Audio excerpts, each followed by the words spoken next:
Bom, bom dia a todos. Primeiro, agradecer a presença do Guilherme aqui, que nos brinda e nos honra com a sua presença para a gente poder falar um pouco da política econômica da candidatura do PT. Então, o plano de vocês aí, pelo menos para os próximos 4 anos, né? Pelo menos para os próximos 4 anos. Vou fazer uma breve apresentação aqui do Guilherme, para quem ainda não o conhece. E, como todos os painéis anteriores, depois a gente abre para perguntas, vai fazer uma explanação inicial, nós já combinamos. E depois nós vamos abrir para perguntas, além do Luiz Cláudio, que é o nosso perguntador oficial, para as demais perguntas que queiram fazer também. O Guilherme Mello é coordenador dessa área econômica do plano de governo do Partido dos Trabalhadores, da candidatura do ex-presidente Lula Haddad como vice-presidente. Tem 35 anos, jovem ainda. Jamais eu achei que falaria isso, viu, Guilherme? Estou ficando velho, né? Bastante jovem, é formado em Economia pela PUC de São Paulo, Ciências Sociais pela USP, aqui, obviamente, São Paulo, mestre em Economia pela PUC, doutor em Economia pela Unicamp, é professor atualmente na Unicamp e também é o vice-coordenador de Centro de Estudos de Conjunturas também da Unicamp.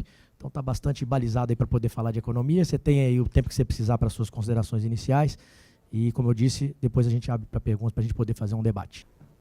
Bom dia a todos e todas. Em primeiro lugar, quero agradecer à Abrig pelo convite de estar aqui discutindo com vocês o programa de governo do presidente Lula e do Fernando Haddad para os próximos 4 anos.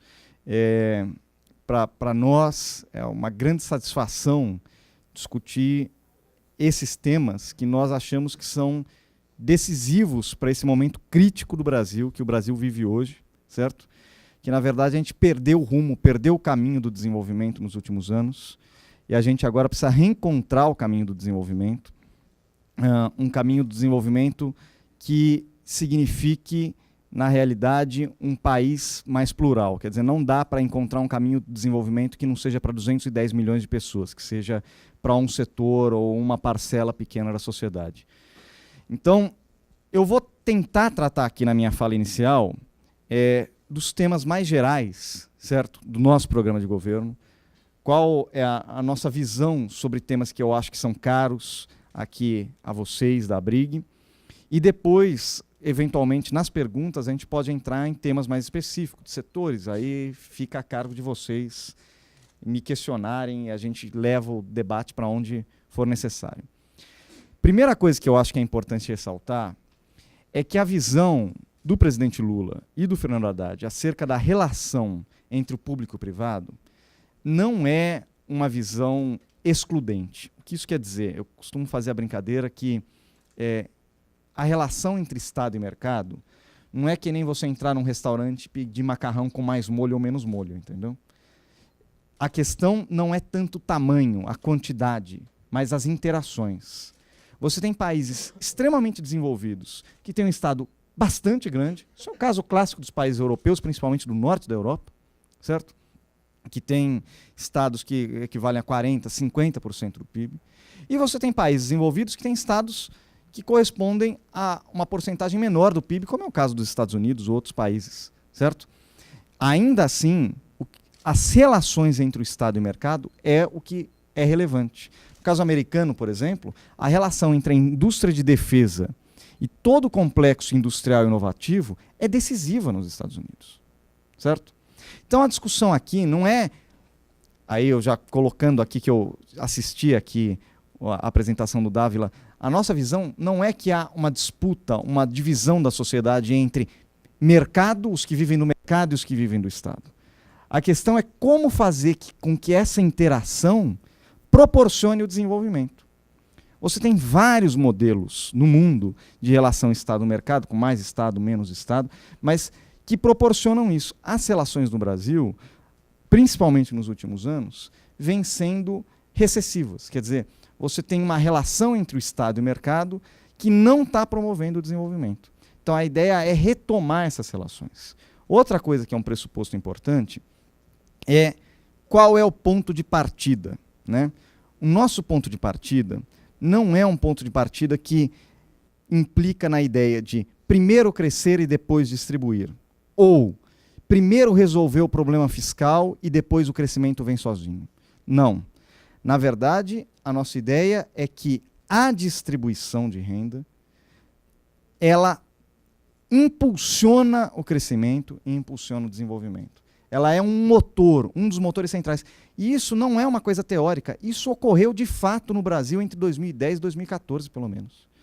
A distribuição de renda, o aumento da capacidade de consumo da população, o aumento da demanda das famílias, o aumento da disponibilidade de crédito, o aumento do investimento público, o aumento do investimento das estatais, tudo isso promoveu um grande ciclo de crescimento com distribuição.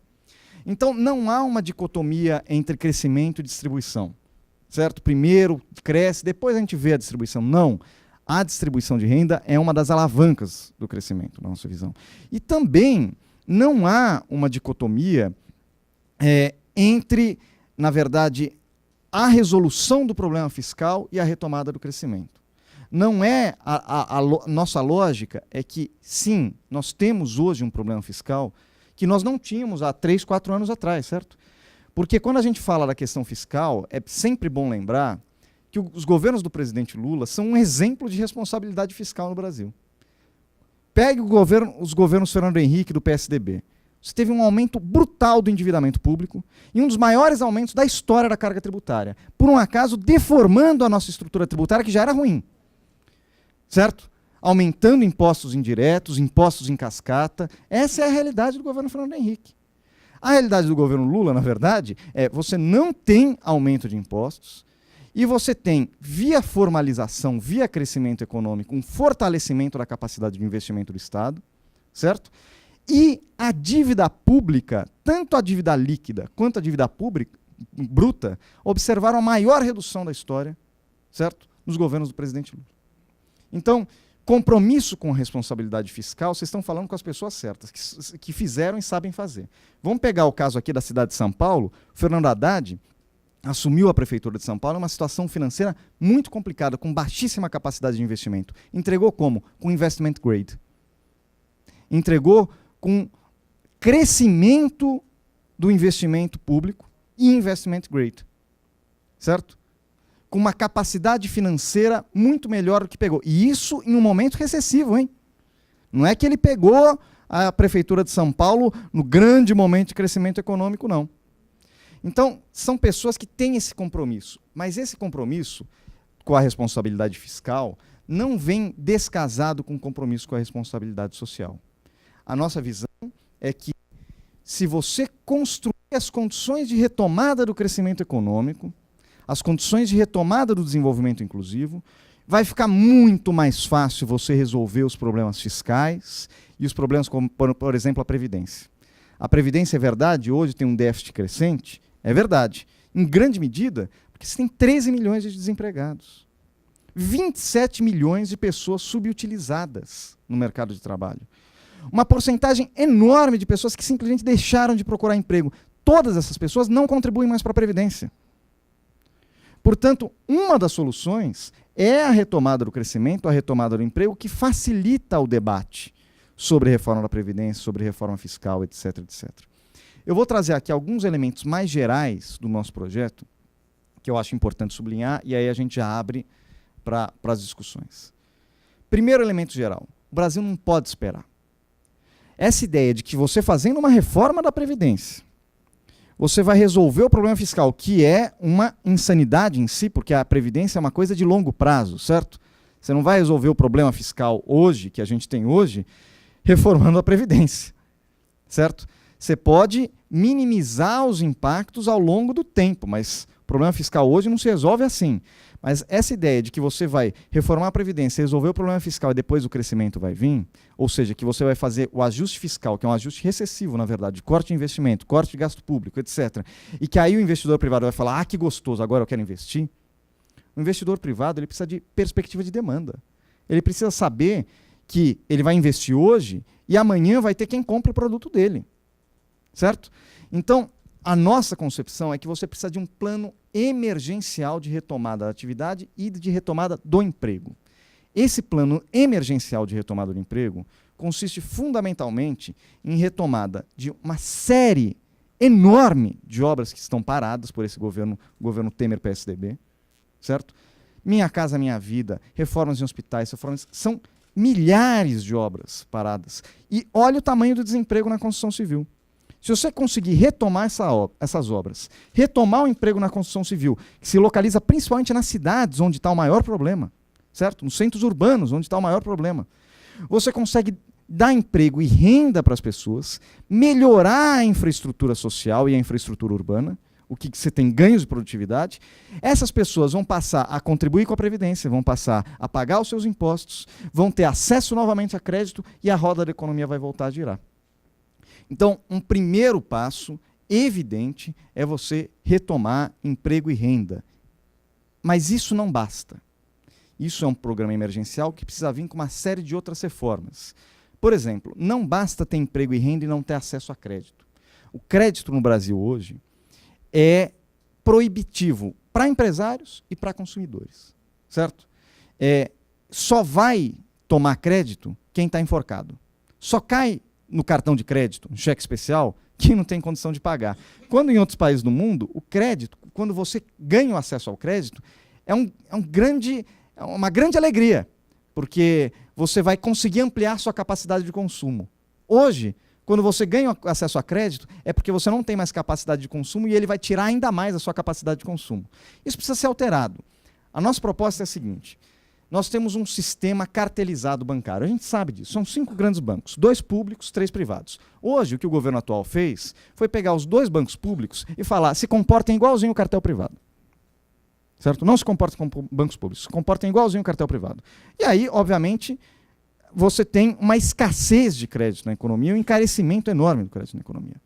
A nossa ideia é a seguinte, e isso foi uma ideia muito pesquisada, muito debatida com vários especialistas do tema, que conhecem o setor bancário, conhecem o setor financeiro, que a gente queria saber a seguinte: é evidente que você tem que aumentar a concorrência, incentivar as fintechs, as cooperativas de crédito, certo? A maior transparência nas informações dos tomadores, tudo isso é importante, mas isso não se faz do dia para a noite. Você não vai resolver, você não vai descartelizar o sistema bancário brasileiro em 1, 2 anos. Não vai. O que você precisa é de uma regra que valha para todos os bancos públicos e privados e que incentive eles a concorrerem entre si. Porque hoje eles não concorrem. Qual é essa regra? A gente vai introduzir a ideia de progressividade no imposto sobre o sistema financeiro, sobre o sistema de crédito. Ou seja, bancos que cobram juros mais altos pagam mais impostos. Bancos que cobram juros mais baixos pagam menos impostos. Com isso, você incentiva os bancos a cobrarem juros mais baixos. Alguém pode falar: mas aí o banco repassa o custo do tributo para o consumidor. Ótimo, um repassa, o outro não repassa. Quem não repassou ganha todo o mercado, quem repassou perde o mercado. É a escolha que o banco vai ter. Se ele quiser emprestar caro, ou ele vai perder mercado, ou uma parte importante da rentabilidade dele vai para impostos. E vai financiar linhas de crédito, certo? Que vão tirar as pessoas do cadastro negativo. Aqui não há uma promessa, como em outras candidaturas, assim, do milagre da retirada imediata de todo mundo. Não. É você criar condições, linhas de crédito que permitam às pessoas, com emprego e com renda, renegociarem a sua dívida. Porque também não adianta você tirar o cara do cadastro negativo e não dar emprego e renda para ele, porque no dia seguinte ele volta para o cadastro negativo, certo? Você precisa combinar as duas coisas. Então essa é uma primeira parte da proposta. Segunda parte da proposta, uma reforma tributária. E aí a nossa reforma tributária é diferente da de outros candidatos em alguns sentidos. Em primeiro, a gente tem o presidente Lula e o Fernando Haddad, eles têm experiência de governo. Eles viveram isso na pele. Não é fácil aprovar uma reforma tributária. Há muitos anos a gente não aprova reformas tributárias. Por quê? 2 grandes obstáculos. Primeiro, o Congresso alega que se você for reformar o sistema tributário, você vai aumentar tributos. Você vai aumentar a carga tributária e que a carga tributária já é alta demais. Segunda coisa, os governadores e prefeitos falam: se você fizer a reforma tributária, você vai centralizar mais os recursos da União, estados e municípios vão perder receita. Então, com esses 2 argumentos, não se aprova uma reforma no sistema tributário brasileiro, que além de extremamente complexo, né, complica a vida das empresas, impede, na verdade, que as empresas compitam adequadamente, ele é extremamente regressivo, ele concentra a renda. Tudo que o Estado brasileiro distribui de renda, com Bolsa Família, com educação pública, com saúde pública, o Estado concentra de novo, cobrando, quer dizer, tira com uma mão, dá com outra. A gente precisa, na verdade, que o sistema tributário brasileiro seja um sistema mais simples e mais distributivo. Quais são as propostas para aprovar a reforma tributária? Primeira, a gente vai estabelecer um teto para receita tributária líquida, certo? Então, na realidade, você vai estar falando para o Congresso Nacional que a gente não vai estar discutindo aumento da carga. Nós estaremos discutindo a composição da carga. Então, a gente vai estar dando uma garantia que pelo período de transição dessa reforma, pelos próximos 4 anos, você não vai ter aumento de carga. Você vai ter uma mudança na composição. Isso já tira o primeiro argumento contra a reforma. O segundo, a gente tem hoje uma tecnologia desenvolvida por 2 ex-ministros do governo Lula, certo? Bernardo Api, Nelson Machado, por exemplo, para você criar um novo IVA. Muitas pessoas estão falando nisso, muitas candidaturas, e a gente acha que isso é fundamental para reduzir a guerra fiscal, mas para otimizar a lógica do sistema tributário complexo, simplificar o sistema tributário, certo? E tem regras de transição. Então, o que a gente vai garantir para prefeitos e governadores é que não haverá perda real de receita para estados e municípios. Isso vai tirar os 2 grandes argumentos contra a reforma tributária. Ah, vai aumentar a carga? Não vai. Ah, os estados e os municípios vão perder? Não vão. O que nós vamos garantir é que a discussão se dê em torno da composição. E aí tem a simplificação, e nisso o IVA é central, mas tem a parte de distributiva. Por exemplo, tem uma proposta fundamental aqui, que é a isenção de pagamento de imposto de renda para quem ganha até 5 salários mínimos e o aumento das alíquotas de imposto de renda para milionários. Vocês sabem muito bem que a alíquota máxima de imposto de renda no Brasil, que era mais alta, o governo Fernando Henrique cancelou essa alíquota mais alta, é uma das mais baixas do mundo, a alíquota máxima. Os milionários, quando você vai para a casa dos milionários, eles pagam muito menos impostos proporcionalmente do que os mais pobres, porque o nosso sistema tributário incide sobre consumo e produção e não sobre renda e patrimônio. Então você precisa mudar esse mix, certo? Você precisa isentar até 5 salários mínimos, por quê? Porque são as pessoas que consomem a grande parte da sua renda. Você vai dar renda para as pessoas que têm menos renda. E o que elas vão fazer com essa renda? Elas vão consumir, elas vão tomar crédito, elas vão voltar a incentivar a economia e você vai transformar esse sistema em um sistema mais simples, progressivo e benfazejo para o processo de crescimento e desenvolvimento. Evidentemente, você vai ter que retomar a cobrança de imposto sobre lucros e dividendos, que também foi isento no governo Fernando Henrique. Só o Brasil e a Estônia, isso aí vocês já devem ter ouvido várias vezes, não cobra esse tipo de imposto. E você faz o que quando você não cobra esse tipo de imposto? Você incentiva a pejotização. Hoje, o Brasil tem milhares de microempresários, microempreendedores, que na verdade são funcionários, trabalhadores, mas que usam esse mecanismo para, obviamente, pagar menos imposto. A ideia é que você cria uma faixa, uma alíquota também progressiva, não é que o pequeno empresário vai pagar mais imposto, não, a alíquota é progressiva, com isenções, etc., mas que você possibilite uma certa equalização entre o trabalho e o capital, as rendas do trabalho e o capital. Hoje vale muito mais a pena você ser um pequeno empresário do que um trabalhador CLT. E isso faz com que isso desfinancia a Previdência Social. Essa é a verdade. A Previdência Social tem um problema grave por causa da pejotização. Eu mesmo fiz um estudo sobre isso, o impacto da pejotização sobre a renda da Seguridade Social e da Previdência Social. É brutal. É brutal. Se você equaliza esse sistema, todo mundo paga mais ou menos a mesma taxa, bom, você incentiva a formalização. Então, eu falei da reforma bancária, eu falei da reforma tributária. Eu vou colocar um último elemento e aí a gente... Estou dentro do tempo. E aí a gente já abre para as perguntas. Existe uma necessidade no Brasil de retomada dos investimentos. Havia uma aposta, eu me lembro muito bem, na época, eu vou usar essa palavra, não se sintam ofendidos quem não concordar comigo, na época do golpe parlamentar que foi dado, que quando você tirasse a presidenta Dilma, os investimentos voltariam. Isso está em várias entrevistas, certo? Bastava você colocar uma equipe econômica, de respeito, de técnica, etc., que os investidores falariam, agora o Brasil vai para frente e os investimentos voltariam, certo? Ou bastaria você fazer uma reforma trabalhista, que eu não tratei aqui, mas a nossa proposta é revogar a atual e negociar um novo Estatuto do Trabalho, certo? que seja negociado com empresários, trabalhadores, governo, que tenha a capacidade de pensar um novo mundo do trabalho daqui para frente, onde, evidentemente, os empregos são de outra natureza, você vai ter que ter formação continuada na vida laboral do trabalhador. Não é uma coisa que ele se forma hoje e não estuda nunca mais. Você tem que pensar na formação, você tem que pensar em várias questões. A gente pode entrar isso nas questões, se vocês quiserem, eu entro na discussão da reforma tributária. Mas essa visão de que os investimentos voltariam com a reforma trabalhista, ou com teto de gastos, ou com a simples mudança, não se concretizou.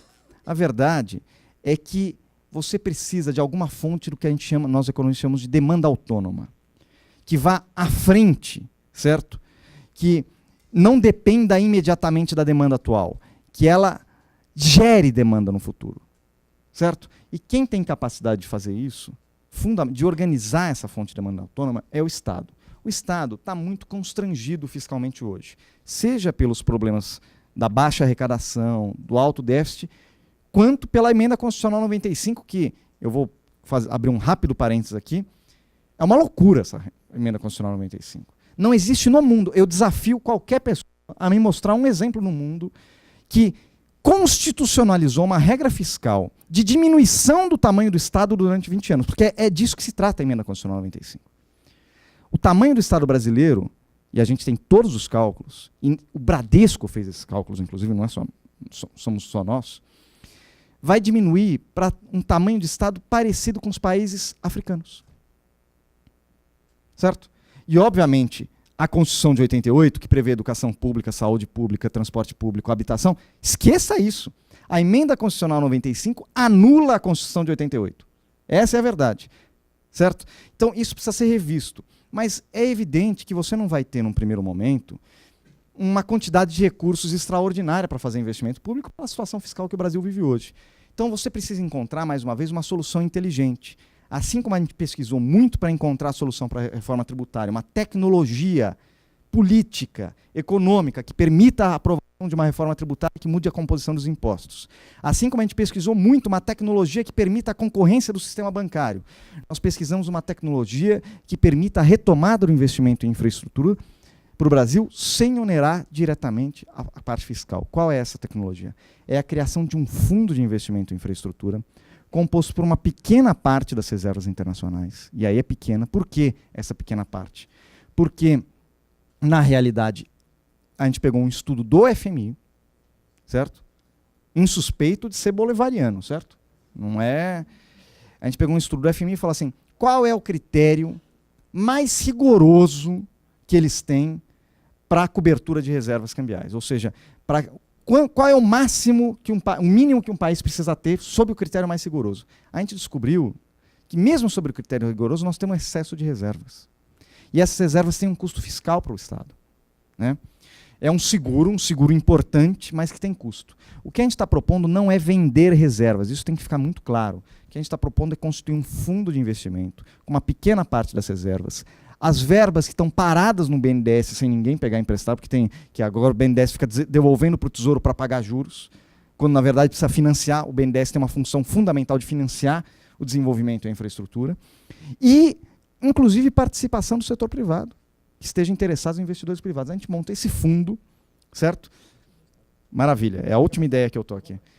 E esse fundo, ele vai ser responsável por financiar obras de infraestrutura. Vamos pegar um exemplo aqui que vocês talvez tenham mais familiaridade. Setor de energia elétrica, certo? Produção de energia.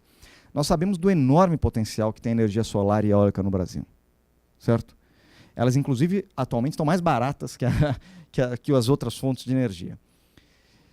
No entanto, a gente tem uma série de incentivos para combustíveis fósseis, isso aqui, e nenhum incentivo, né, para as energias renováveis. Isso é um capítulo do nosso programa de governo que ganhou muito destaque, que a gente chama de transição ecológica, e as formas da gente promover essa transição ecológica para uma economia de baixo carbono, de reutilização, mas isso, mais uma vez, eu não vou ter tempo de entrar aqui nos detalhes dessa coisa.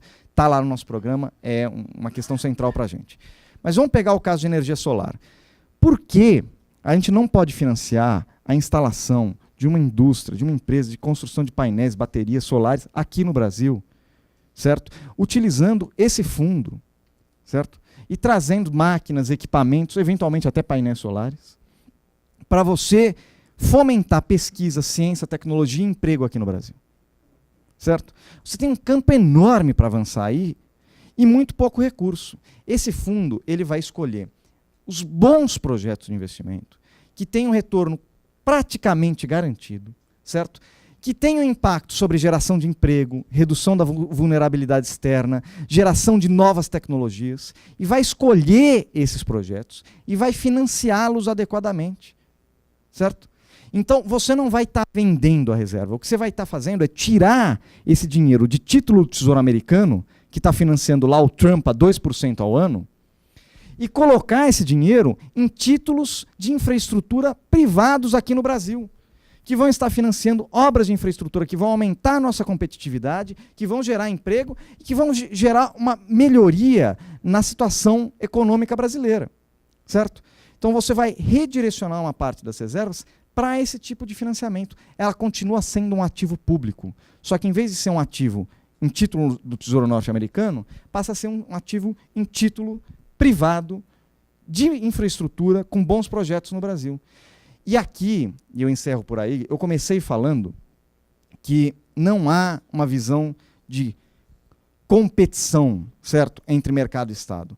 Não há essa visão de, como eu dei uma entrevista agora há pouco, não há nenhum tabu sobre privatizações, mas também não há fetiche sobre privatizações.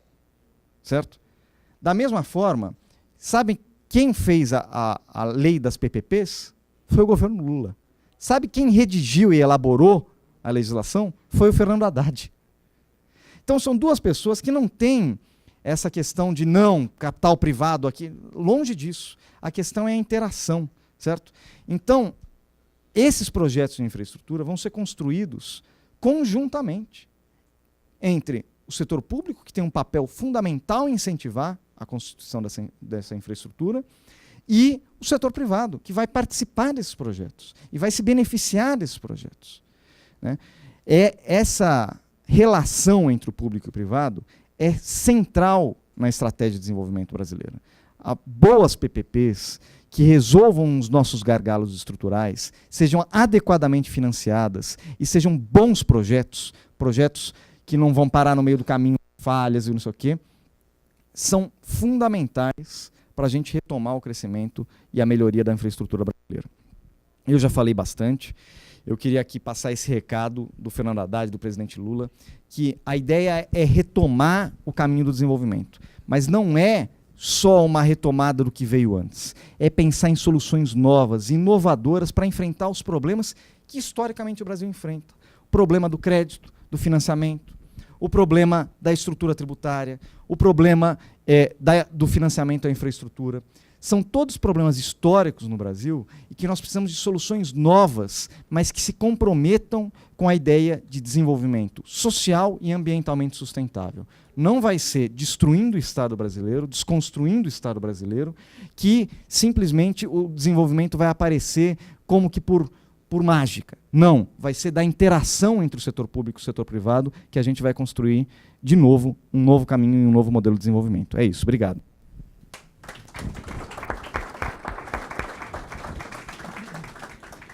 Bom, obrigado, Guilherme.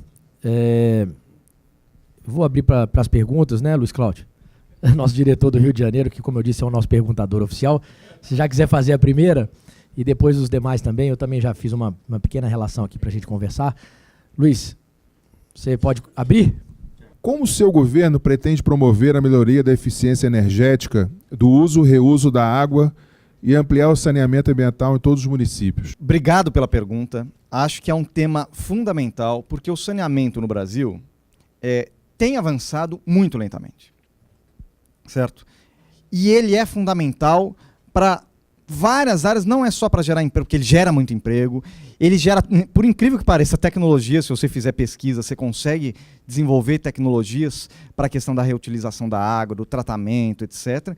Mas ele gera uma melhora na qualidade de vida que é impressionante. Nenhum de nós aqui, eu consigo perceber, sabe o que é viver sem saneamento.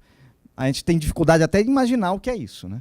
Mas quase 50% da população brasileira sabe e vive essa realidade. Então, você precisa de duas coisas, eu acho que são centrais. Apesar disso não ser um tema necessariamente federal, o governo federal ele não pode simplesmente falar isso não é problema meu. Da mesma forma que na segurança pública, na educação, no ensino médio em particular, que é um gargalo, o governo federal não pode se esquivar da sua responsabilidade, certo? Em desenvolver os projetos e as formas de financiamento desses projetos. Né? As grandes obras de infraestrutura podem ser financiadas por esse fundo e as pequenas também. Mas uma das coisas fundamentais é termos bons projetos. Um dos problemas centrais é os entes federados têm pouca capacidade de investimento, estados e municípios. Inclusive, a gente vai ter que rediscutir a dívida dos estados. Né? Isso é fundamental, porque essa renegociação que foi feita agora é assim. Você fica sem pagar juros por 2 anos. Mas daqui 2 anos, você volta a pagar juros e todo aquele juro que você não pagou incrementa na sua dívida. Ou seja, daqui 2 anos os estados que estavam até aqui estão até aqui. Entendeu? Ou você resolve esse problema e dá capacidade para os entes federados de voltar a investir, ou, meu amigo, a gente daqui 1 ano, daqui a pouquinho, vai voltar com todos os problemas de investimento locais. Então, o governo federal ele tem que ter compromisso, ajudando na elaboração de projetos, e aqui a gente tem uma proposta de reforçar e voltar e construir verdadeiramente a empresa de projetos logísticos. E a empresa de projetos logísticos pode servir tanto para transporte, para energia, mas também para a questão social, certo?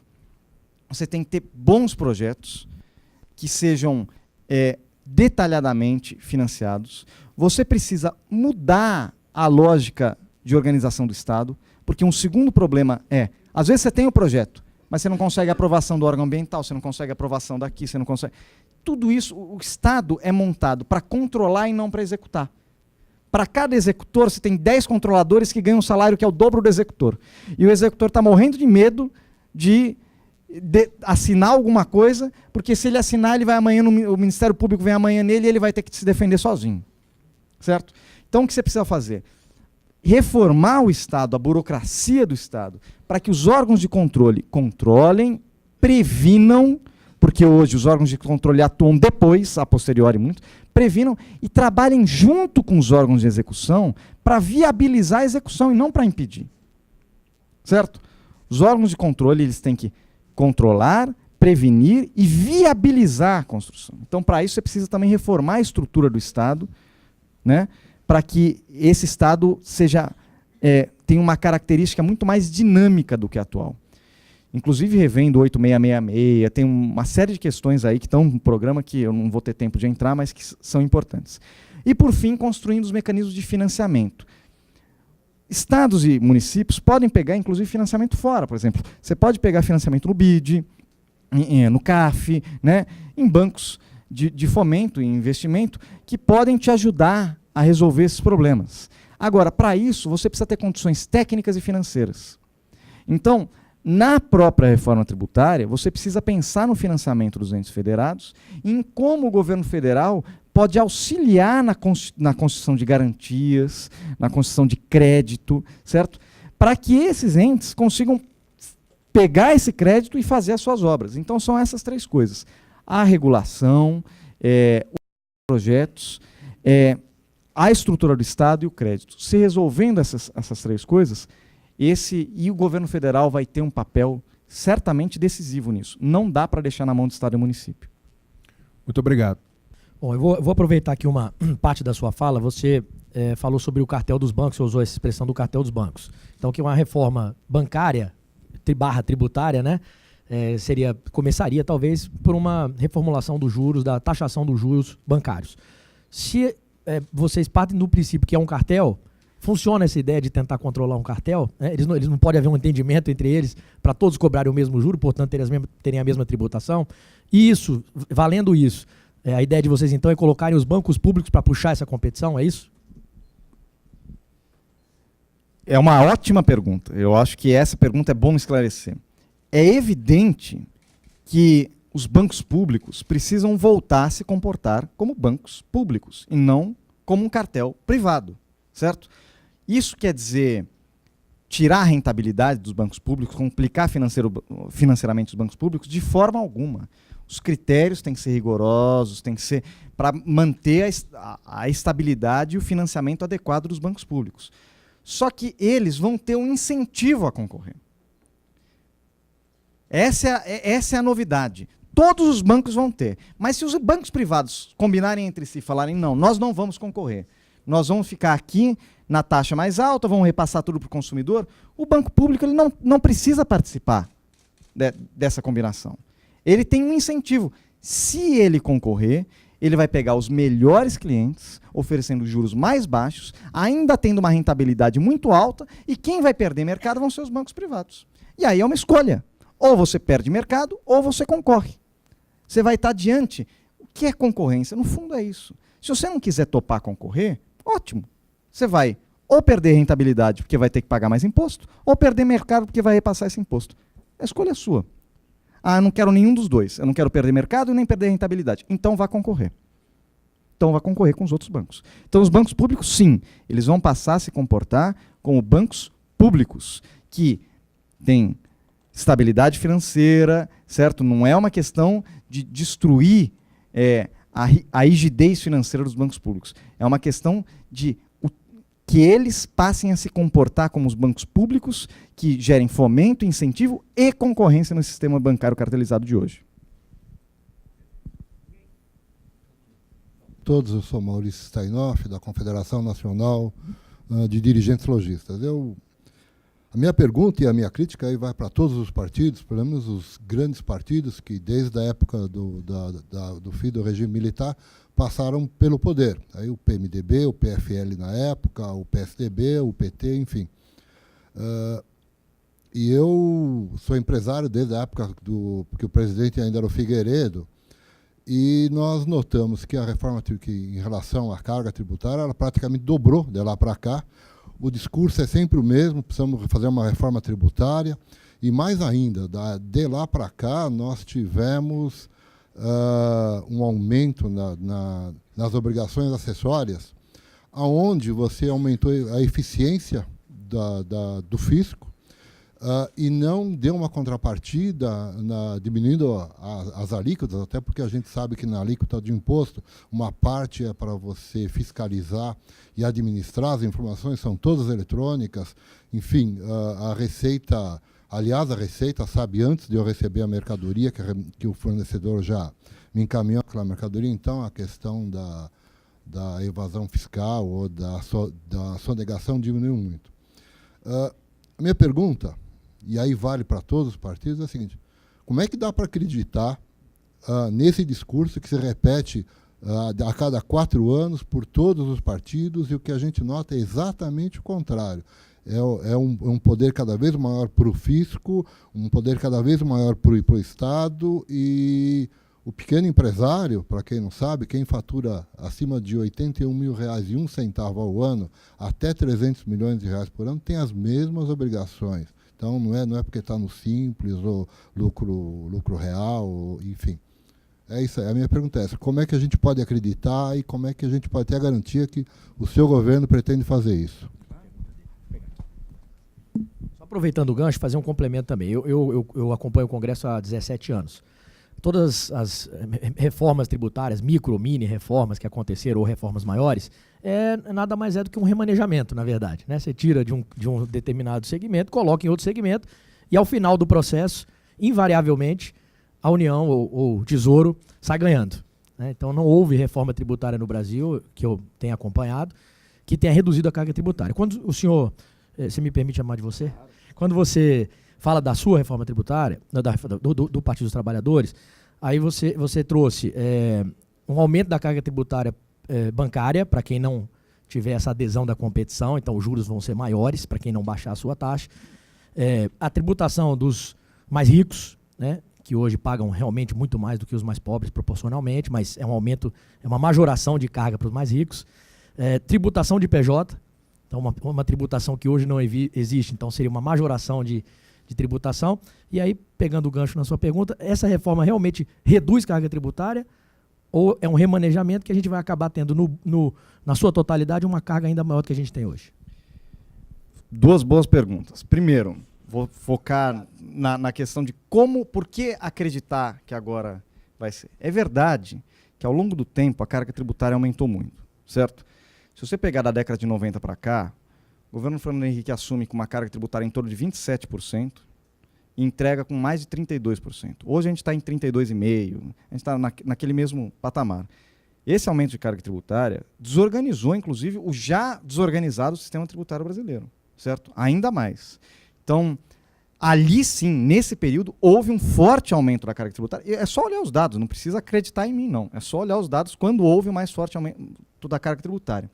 A partir de então, nos governos Lula, o que ocorreu, na verdade, foi um pequeno incremento da carga total, mas não em virtude de aumento de impostos. Você não tem aumento de impostos. O que você tem, ou tem pequenas mudanças, um abaixo, outro aumento, mas você não tem aumento de impostos, criação de novos impostos, inclusive tem o cancelamento de um, que é a CPMF.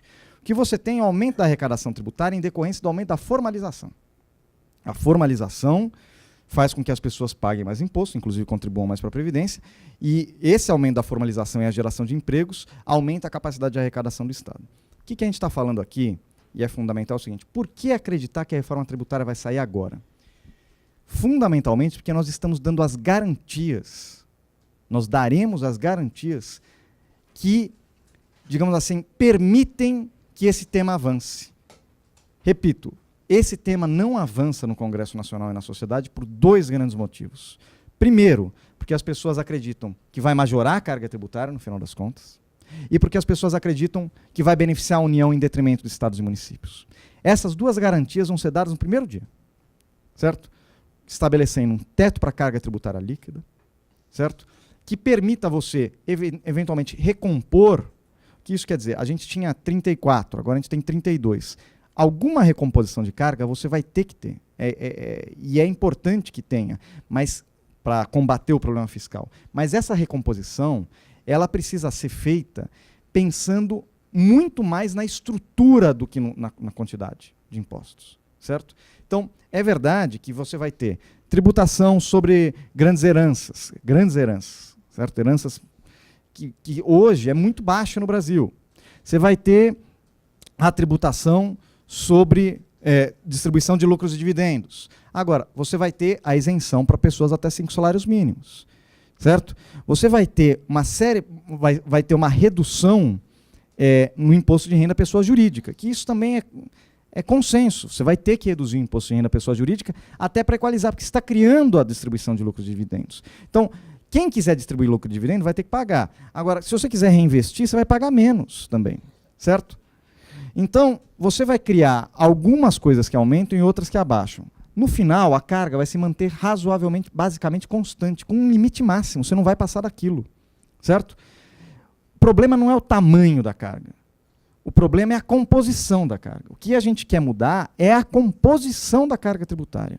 Então, com essas duas garantias, certo? De que não vai haver aumento de carga e entes federados não vão perder, eu quero entender quem é que vai ser contra tributar mais ricos e deixar de tributar mais pobres. Quem vai ser contra simplificar a estrutura tributária? Quem vai ser contra? Você está dando as garantias. Essas garantias é que vão permitir, certo? Que você aprove uma reforma tributária que mude a composição, simplifique e transforme a estrutura tributária em algo mais progressivo, mais distributivo. Então, a grande novidade é essa, que não foi algo pensado assim do nada. A gente discutiu muito com muitos especialistas para entender onde estavam os gargalos, por que esse tema não foi aprovado, inclusive no governo Lula foi proposto e não foi aprovado, e como você vai sair da armadilha que você se encontra. E essa solução, a gente tem confiança que ela é uma excelente ideia, uma excelente nova tecnologia, pensada agora nesse momento de crise, para superar esse problema e aprovar de uma vez por todas a reforma tributária.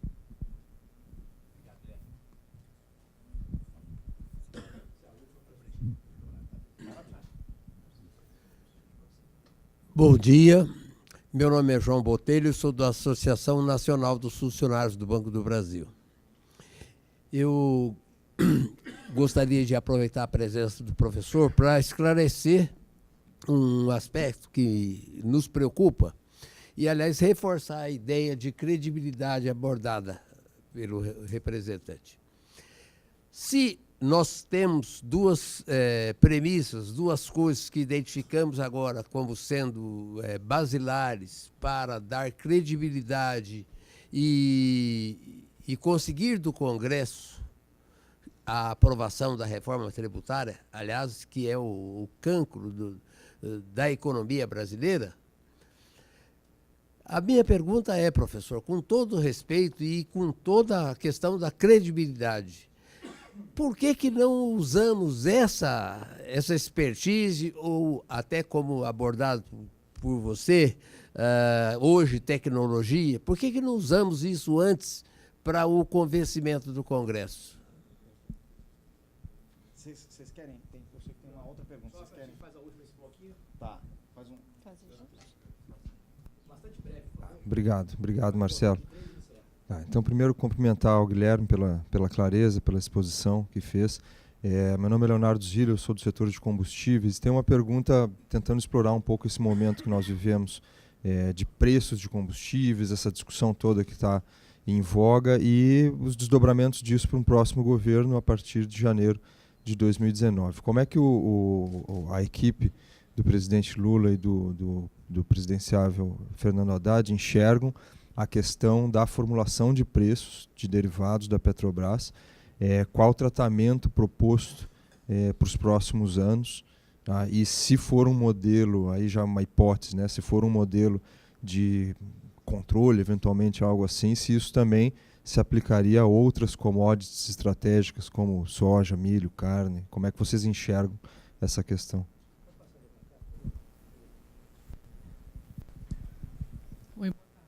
Meu nome é Cristiane Sanches, eu sou representante da Brint, Associação Brasileira de Provedores de Internet e Empresas de Telecom.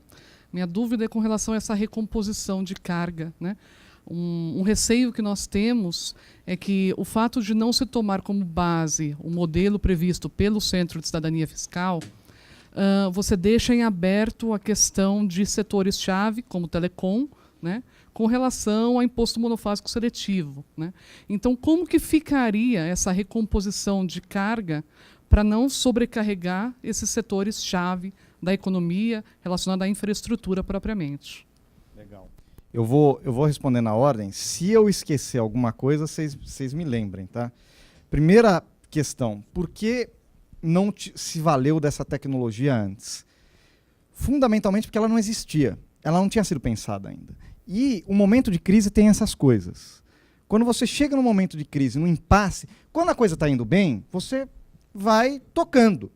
Quando a coisa aperta e a crise vem, você precisa encontrar saídas. Por exemplo, a questão tributária sempre foi um problema, certo? Mas era um problema que o Brasil vinha convivendo, né? E tentava se reformar, não conseguia, mas a vida seguia e você conseguia conviver. Não é mais possível conviver. Porque só para pegar um aspecto, tem a questão da simplicidade tributária, que não dá mais para conviver com essa complexidade absurda. Mas do ponto de vista distributivo, o Estado perdeu a capacidade de distribuir renda pelo gasto, pela crise fiscal.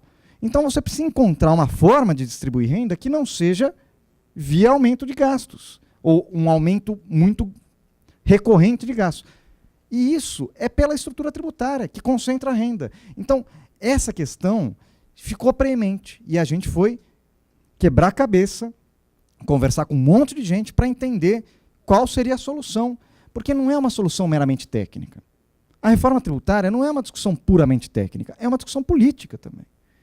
Como você vai viabilizar politicamente essa questão? Então, a solução surge de uma preocupação central do presidente Lula e do Fernando Haddad, que é você retomar o crescimento, os investimentos, mas de maneira a distribuir renda e usar a distribuição como um dos motores centrais do crescimento. E a gente percebeu assim, aqui, do ponto de vista do gasto público, você tem pouco espaço para avançar. Dá para avançar? Dá, mas é pouco. Agora, do ponto de vista da tributação, você tem um espaço enorme para avançar. E é aqui que a gente vai concentrar nossos esforços de desenvolvimento dessa tecnologia. Já vou pular para ela, depois eu já volto aqui. Quanto à questão da recomposição, que a gente está falando, por exemplo, só de criar o IVA, você tem um potencial maior de arrecadação, só com o IVA, do que com esse conjunto de impostos que você tem hoje.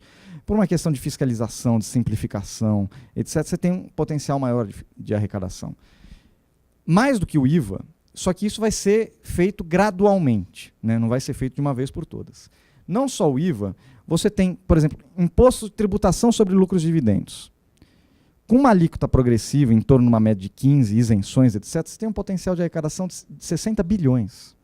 Então, é possível você recompor a arrecadação com impostos bons, não com impostos monofásicos, entendeu? Com impostos multifásicos, com impostos cobrados nos destinos, que simplifiquem a estrutura e que onerem renda e patrimônio. Só a reforma da tabela do imposto de renda gera um ganho de arrecadação para o Estado.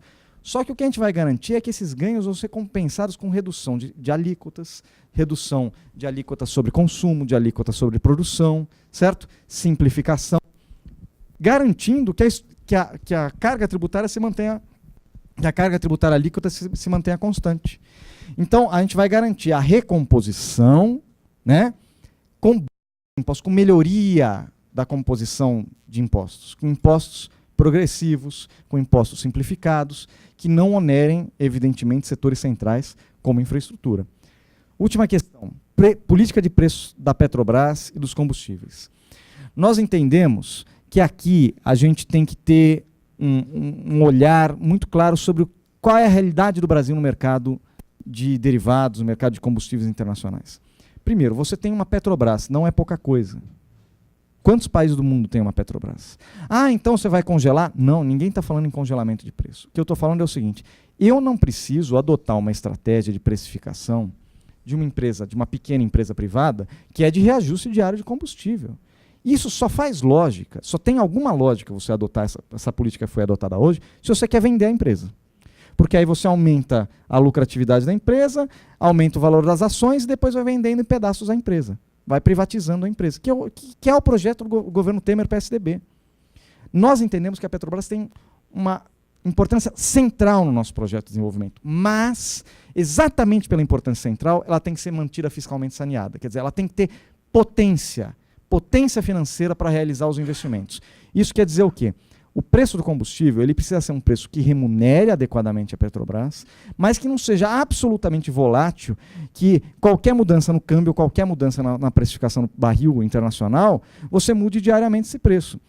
Então você tem que manter uma certa estabilidade, mas sem, se de repente isso começar a onerar a empresa, você vai ter que reajustar o preço dos combustíveis. Até para garantir que os combustíveis alternativos, as fontes de energia alternativa, tenham capacidade de competir. Você não pode ficar subsidiando para sempre fontes de energia poluidoras, né? E a ideia do subsídio, inclusive, aqui está fora da nossa cabeça. O que está na nossa cabeça é um modelo de precificação de combustíveis que não repasse toda a volatilidade de um mercado altamente especulativo, como é o mercado de câmbio e como é o mercado de petróleo, para o dia a dia da população. Pô, a gente tem a Petrobras, a gente não precisa disso. E ela tem totais condições. No governo Lula, se você olhar o reajuste de preço de gás de combustível, de preço de gás de cozinha, preço de combustível, você vai ver poucos reajustes, muito poucos reajustes, e a Petrobras lucrando, investindo e crescendo, aumentando a sua produção. Esse é um modelo, é simples, certo? Não é uma coisa muito complexa. Essa precificação complexa que foi colocado hoje de reajustes diários só atende a um interesse, dos grandes acionistas da Petrobras e os interesses de privatizar a empresa, certo? Nós queremos manter a Petrobras potente financeiramente, mas cumprindo um papel central no programa de desenvolvimento, no projeto de desenvolvimento nacional.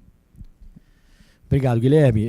Ao tempo que eu te agradeço aqui pela presença, peço desculpas aos colegas que eu fui um péssimo controlador de tempo aqui, nós estouramos muito, mas monocraticamente eu julguei importante explorá-lo um pouco mais aqui. Acho que é a primeira oportunidade que você tem de se mostrar para a nossa classe, né? E, então acho que vale a pena a gente tomar um pouquinho mais de tempo, estender um pouco. Então, ao tempo em que eu te agradeço, eu também queria registrar, presidente, os parabéns para o nosso diretor Daniel Mendonça, que faz aniversário hoje, que é...